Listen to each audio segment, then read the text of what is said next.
Ẹ káàárọ̀ mà.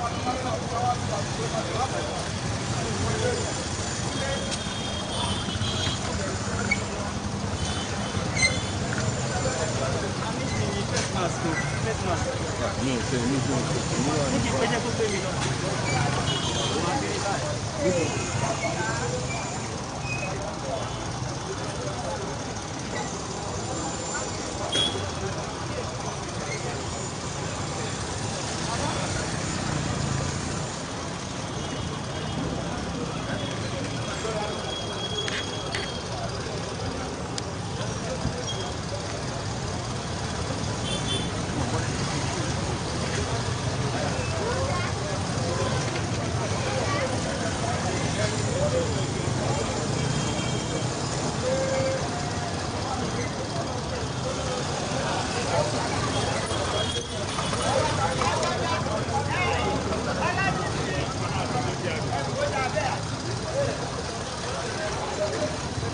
People's wedding now to go carry.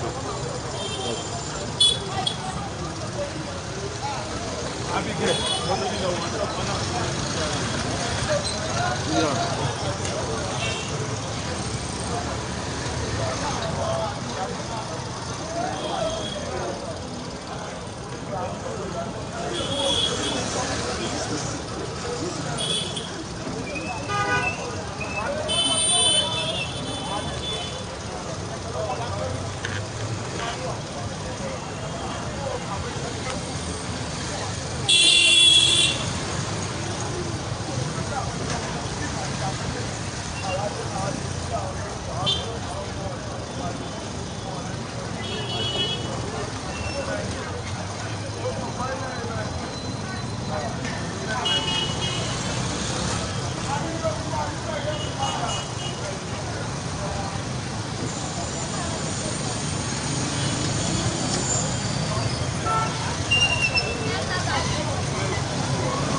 Guys.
Kí Olúwa tó pẹ̀lú yín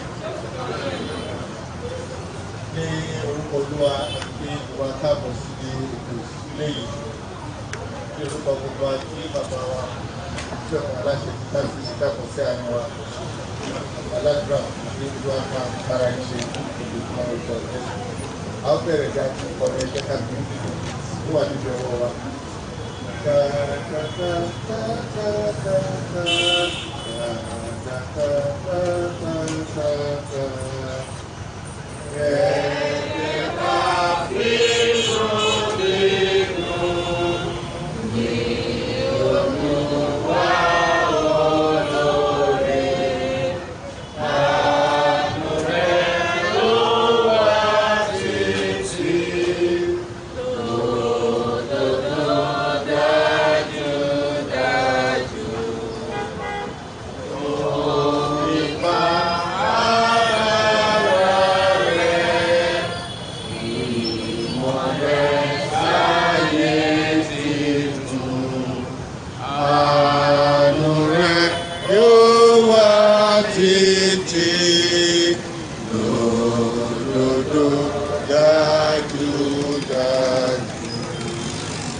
Kí Olúwa kí ó pẹ̀lú yín. Ẹ jẹ́ kí a gbàdúrà.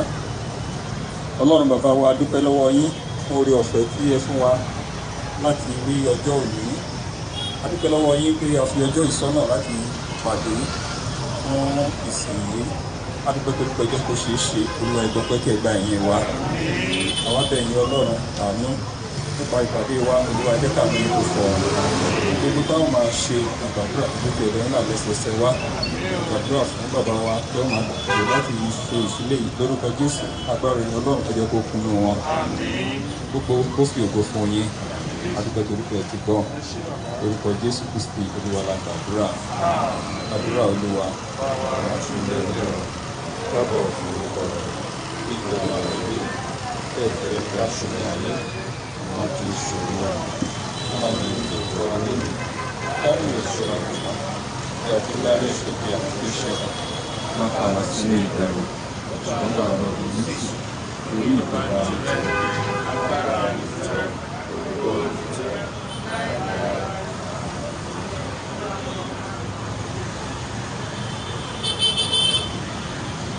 Psalm ìkẹrìndínláàádóje Psalm 126.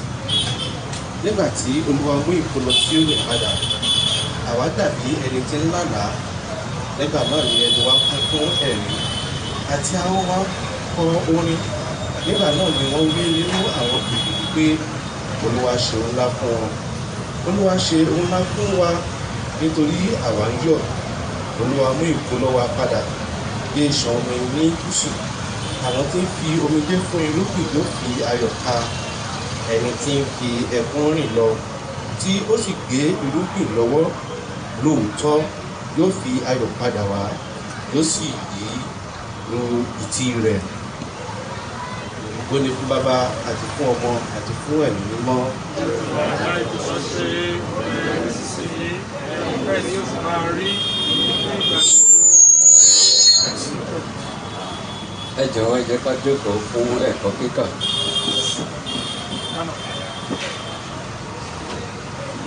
Ìwé Nehemiah orí kẹta ẹsẹ̀ ìkíní dé kẹjọ. Nehemiah orí kẹta ẹsẹ̀ ìkíní dé kẹjọ. Nígbà náà ni Eliasibu olórí àlùfáà dìde pẹ̀lú àwọn àlùfáà arákùnrin rẹ̀. Wọ́n sì mọ ẹnubodè àgùntàn, wọ́n sì sọ ọ́ di mímọ́, wọ́n sì gbé ilẹ̀kùn rẹ̀ dúró títí dé ilé ìṣọ́ Míà ni wọ́n sọ ọ́ di mímọ́, àti títí dé ilé ìṣọ́ Hananéélì.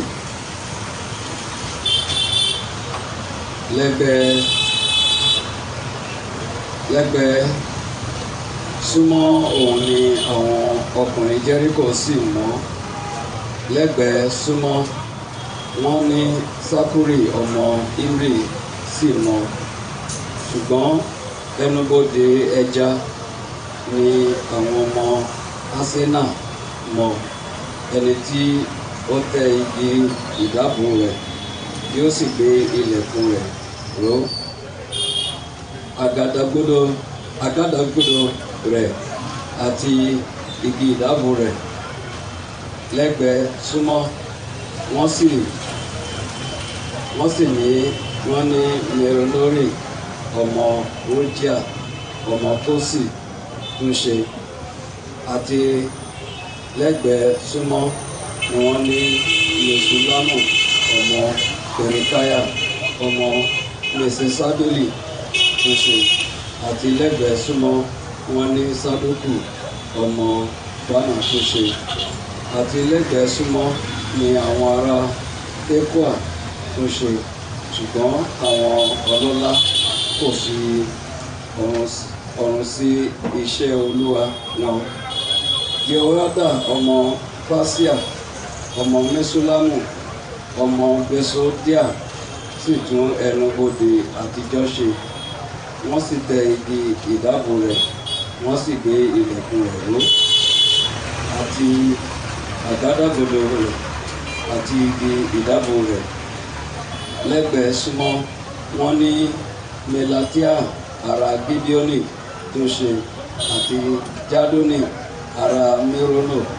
Àwọn ọkùnrin ti Gibeoni àti Mispa tí ó jẹ́ ti ìtẹ́ baálẹ̀ apá òdìkejì odò.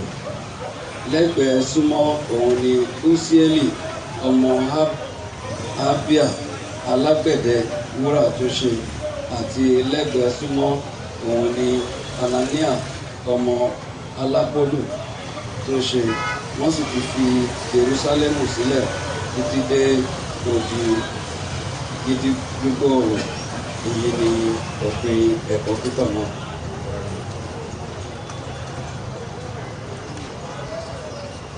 Praise the Lord. Inú mi dùn láti wà láàrin wa lóòrọ̀ yìí láti wá ṣe iṣẹ́ pàtàkì yìí. Mo sì láyọ̀ láti kí provost àti màmá provost pé wọ́n kú iṣẹ́ Olúwa, wọ́n kú iṣẹ́ ìtẹ̀síwájú. Ọpẹ́ mi sí àwọn méjèèjì ó pọ̀ púpọ̀ torí pé nígbà tá a ṣe ayẹyẹ ọjọ́ ìbí àtàwọn àti màmá wọ́n ṣe gudugudu méje àti yàyà mẹ́fà. Olúwa nínú àánú rẹ̀ yóò máa bá ní dúpẹ́ lọ́wọ́ yín o. Ayọ̀ yín ò ní dìbànújẹ́ o. Ó kí ìgbìmọ̀ ìjọ represented here by some of us, standing committee members of this project àti gbogbo ẹ̀yin ènìyàn Ọlọ́run ní cathedral àti gbogbo ẹ̀yin tẹ́ wà ní agbègbè bíbáyìí. Ohun ayọ̀ la máa rí bára wa ṣe o. Ojú ò ní tì wá o, ẹ̀rù ò sì ní bà wá o. Tá a bá rántí nígbà táwọn obìnrin wa ṣe conference lẹ́nu lọ́lọ́ yìí, àkòrí tí wọ́n yàn ní pé tẹ̀síwájú, go forward. And gbogbo àwọn oníwàásù àti ọ̀rọ̀ tá a gbọ́ ó wúni lórí púpọ̀ púpọ̀, ó sì kíni láyà, ó sì ń tọ́ka sí dandan kọ́mọlẹ́yìn Kristi ó má rẹ̀wẹ̀sì, ó tẹ̀síwájú.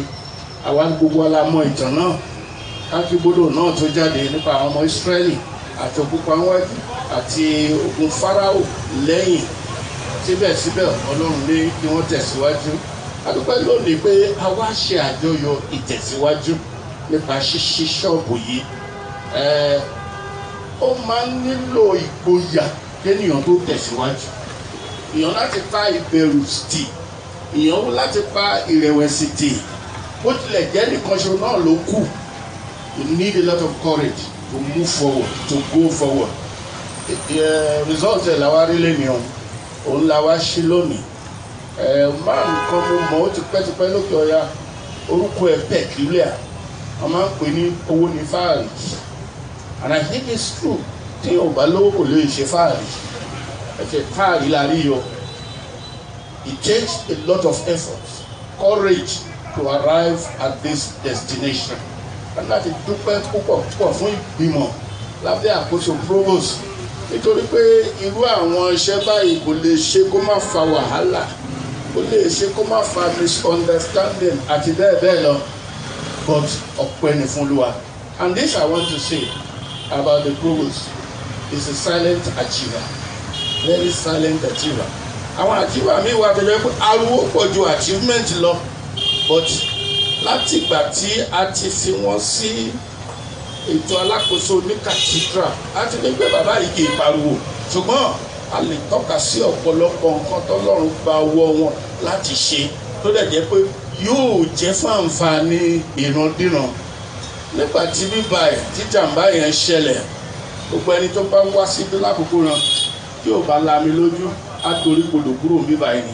Ṣùgbọ́n ẹ jẹ́ ká wò lónìí díẹ̀ ẹ wo conclusion bí ká. In fact, a ó tún mú wa ṣiṣẹ́ yẹn beyond ohun tó wà nílẹ̀ bíbá yìí tó bẹ́ẹ̀ gẹ́ pé àtúnlá addition.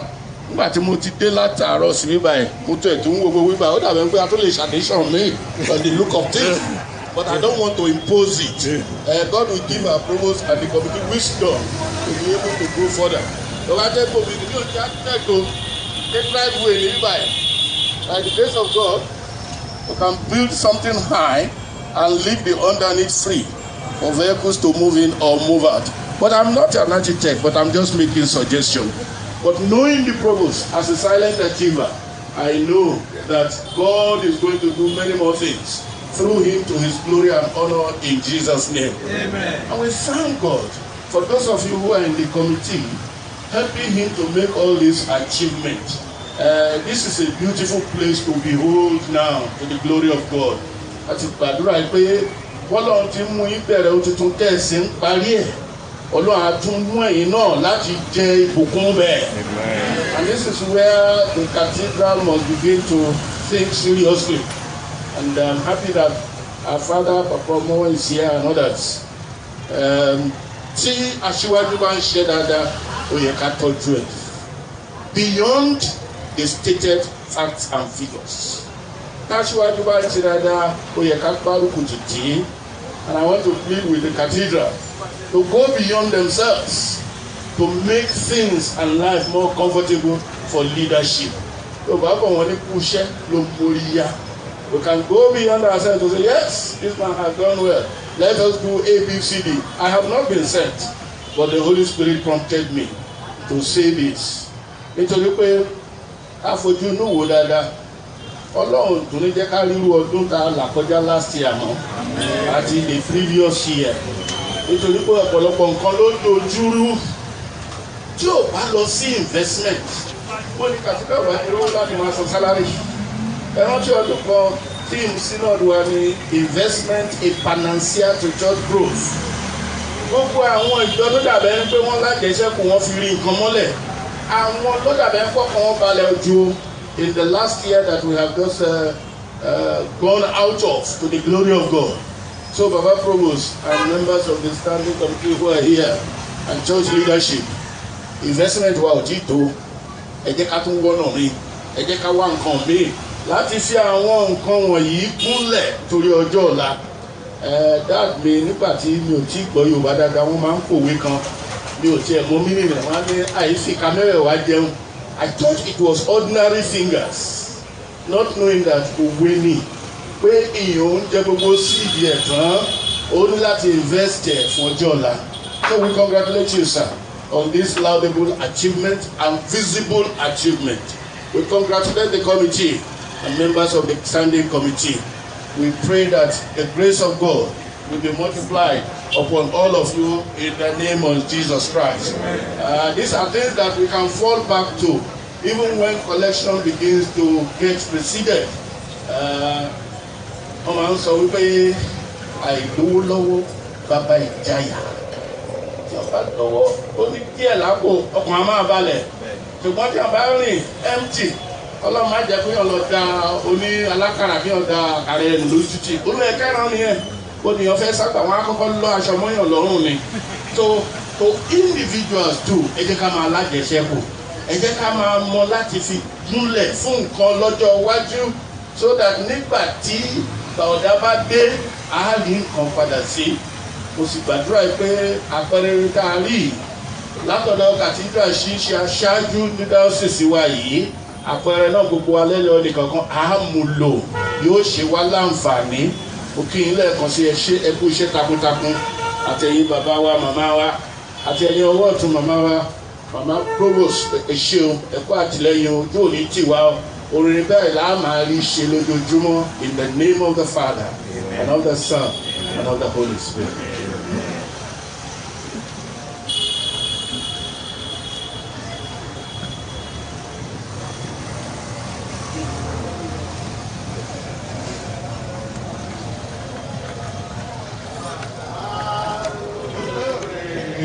Ènìyàn kò yẹ Ọlọ́run kò sáà yẹ ẹ ṣé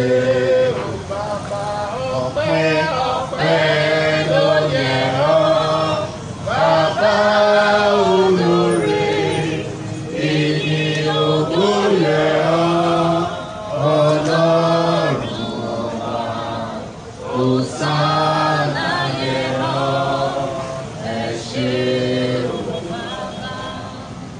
The faith of Christ, to the glory of His holy name, we now commission this place for use in the name of the Father, and of the Son, and of the Holy Spirit. Amen.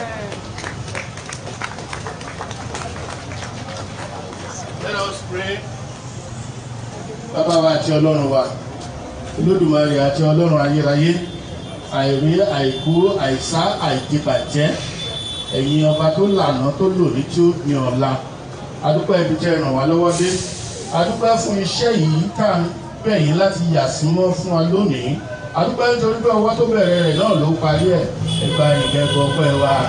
a dúpẹ́ fún ìpèsè owó ká ná láti fi tún ibíbà ìṣe láti fi kọ́ láti bẹ̀rẹ̀ olú ẹ̀gbọ́ ọ̀pẹ́ wa. A dúpẹ́ gbogbo àwọn tó ṣiṣẹ́ ní sáìtì òye ojú kò kọ́ wọn ò ṣubú ara wọn ò ṣubú ẹ̀mí ẹ̀bá ìkẹ́gbọ́ ọ̀pẹ́ wa.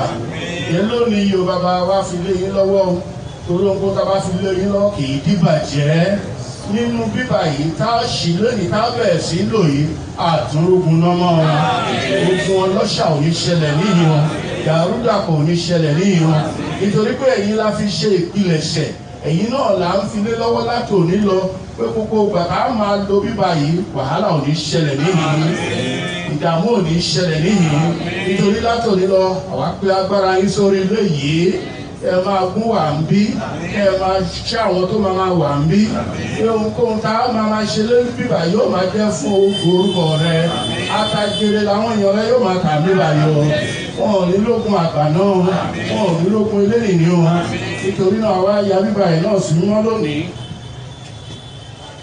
sí ògo orúkọ mímọ́ rẹ àti fún àpẹẹrẹ ìrọ́dínà àwọn tí ó máa lo bíbà yìí wọn ò lè jẹ́ àdìgbèsè o wọ́n máa rí náà wọ́n máa rí lò ó ẹ̀tọ́ wọn máa ṣe fún àwọn tó ní bíbá yìí o yàrá sọ́kọ̀ àyà símọ́ látò ní orúkọ ti bàbá àti ní ti ọmọ àti ní ti ẹ̀mí mímọ́.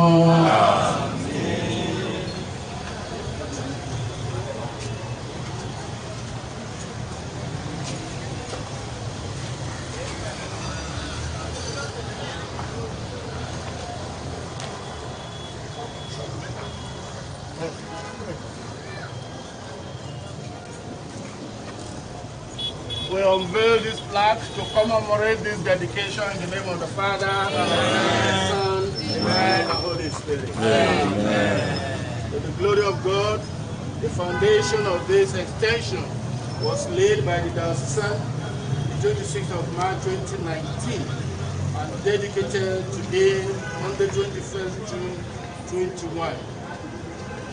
Assisted by the very Reverend Dr. D.O. Olagbaju, Provost of the Cathedral, in the name of the Father, and of the Son, and of the Holy Spirit. Amen.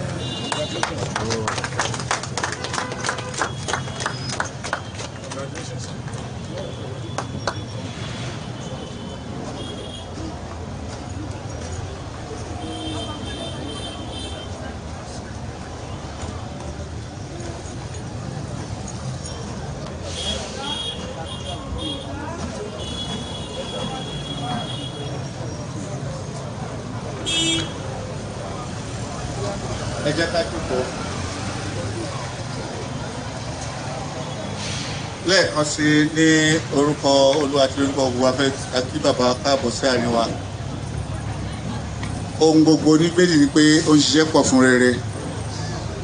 Ìgbà tí a kọ́kọ́ débí tíṣọ̀bù sì mọ́ níbẹ̀ yẹn kò sí tá a ṣe tán láti gbé àwọn gáràjì èrú àbúrò mi. Atálọ́gbọ́n apálòwe asọ́dìjà ọkọ̀ wọn lọ. Wọ́n gbà síjọba fún rẹ̀ bá ní pé kí wọ́n kúrò ọ̀làbíra yìí ṣe dé bí bá ṣe ní àbámá ra yìí ṣe dé tí gbádẹ́ ṣe pé ṣọ́ọ̀bù tó ná àbámá dé wọn kúrò pé bàtí ṣọ́ọ̀bù tó ná tán lẹ̀ ló mọ́ gbogbo ara òkiri pé ẹnìkan oníkàgbogbo rẹ̀ ṣiṣẹ́ mímọ́ ọ̀pọ̀ tí ìtẹ̀ náà lọ́lọ́fi fún wa láti ní pé káwọn náà wọn lọ. Ẹ̀nà bẹ́ẹ̀ lọ tán di ẹ̀dí àgbéká ẹ̀kẹ́ ìdílé tó wá sórí wa.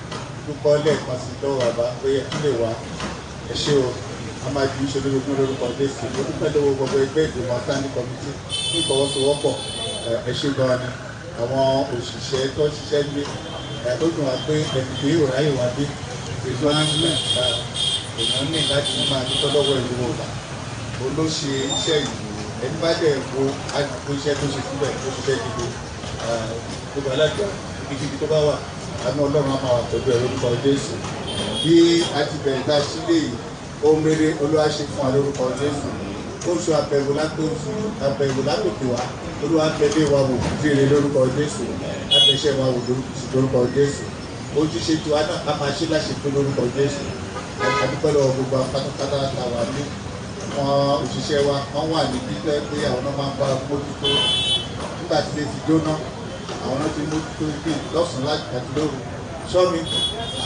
tí èké jẹ́ àwọn 24 hours àwọn yẹn wà ní ọmọ àṣọ́bí olúwa máa wà pẹ̀lú iná olúwa máa dì í mọ́ ẹ̀yìn sí lásán lórúkọ Jésù adúpẹ́ lọ́pọ̀ gbogbo wa pé ayẹyẹ kó ṣàjùmọ́ níjọ́ Monday ẹ bá wa sílé olúwa gbọ́ kì í sì rere lórúkọ Jésù bàbá ti balàgbà àwọn tó máa bá ṣọ́ọ̀bù àtàwọn tó ti gbà fún ọlọ́pẹ̀lẹ̀ àtàjèrè lẹ́nu àtàbẹ̀ lórúkọ Jésù thank you sir. Báyìí fún àwọn ọmọ ìjọba tó fi àlọ sínú church láti tẹ̀síwájú pẹ̀lú iṣẹ́ tí a ń ṣe lọ́wọ́lọ́wọ́. Orin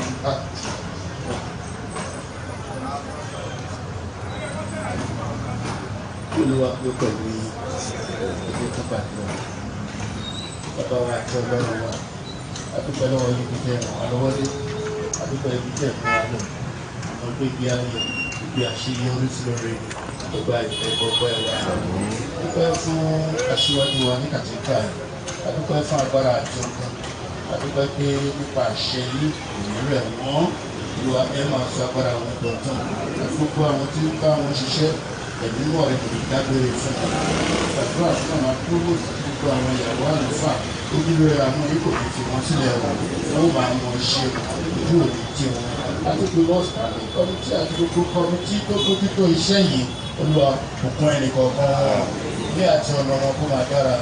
Gbogbo náà ta wá síbi ayẹyẹ òní Olúwa ṣe wá láláyọ̀ kalẹ̀ ṣe wá lẹ́nu ìbùkún kalẹ̀ ṣe wá lẹ́nu tó jẹ́ pé yóò máa rí oore gbà látọ̀dọ̀ yín wá gbàdúrà gẹ́gẹ́ bí a ti ṣúgbà ẹ̀ lónìí èèyàn wọ́n máa dùn wọ́n máa fẹ́ gbà á Olúwa ìṣọ́ rẹ kó máa wà lórí wọn Olúwa ṣe wọ́n lé àwọn ẹni tí ó jẹ́ olóòótọ́ ṣe wọ́n láwọn tó jẹ́ pé yóò máa tún nǹkan ṣe ṣe wọ́n nígbà sì jẹ́ ọ agbára rẹ kó dì wọ́n mọ́ ọ jẹ́ kí ìbùkún Ọlọ́run Olódùmarè tí bàbá tí ọmọ tí ẹ̀mí mọ́ ó ti fi kó máa wà pẹ̀lú yín tó gbogbo tí ń ṣe tí láṣepé lónìí sí láéláé.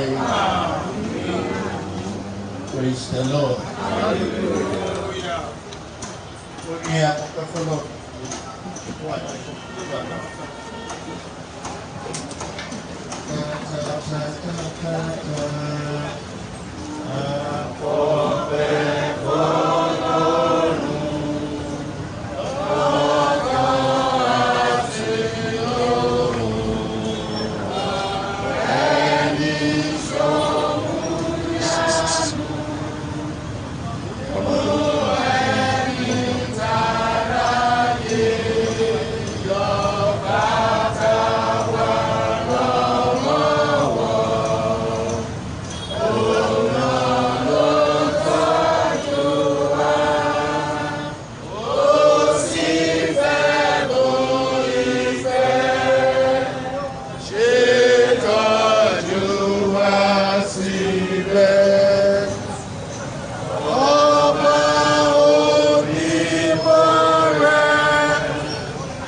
ẹ ṣé o, God bless you. Èwo olófẹ́ ya mọ́tò bàbá.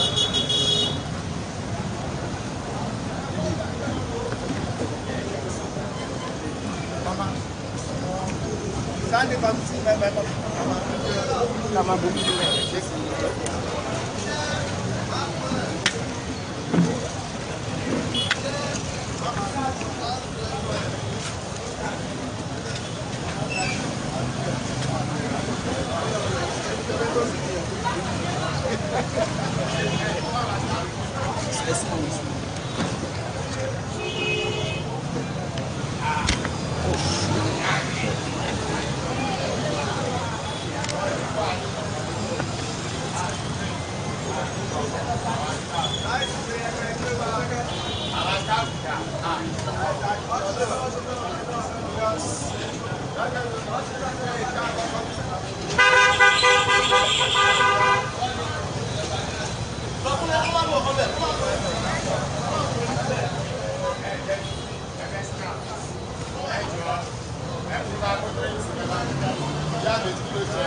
Ẹ̀sùn wọn lẹ́yìn ẹ̀sùn lọ́dí sá.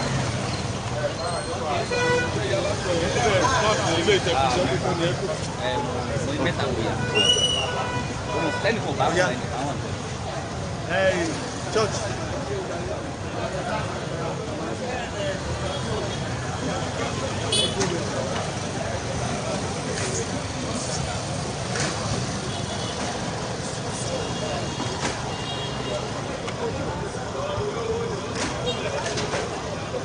Thanks for watching.